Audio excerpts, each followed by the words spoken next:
Welcome back to our channel. ఈ రోజు special చిక్కుడుకాయ ఫ్రై చపాతీ.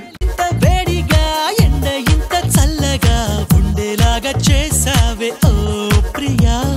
చేదు ఇంత తీయగా బాధ కూడా హాయిగా ఉంటుందని నేర్పావే ఓ ప్రియా. చీకట్లో సూర్యుడు పొద్దున్నేమో జాబిల్లి వచ్చాయే నువ్వే నవ్వంగా. నేలపై మేఘాలు ఆకాశంలో గోదారి చేరాయే నువ్వే చూడగా. వెన్నెలింత వేడిగా ఎండ ఇంత చల్లగా ఉండేలాగా చేసావే ఓ ప్రియా.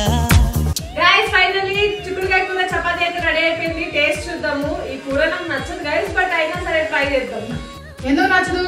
ఇలా చిక్కుడుకాయ కూరలో ఇలా నిమ్మకాయ పిండుకొని ఉల్లిగడ్డలు నంచుకుంటూ తింటే అమృతంలా ఉంటుంది. బాగుంది గైస్.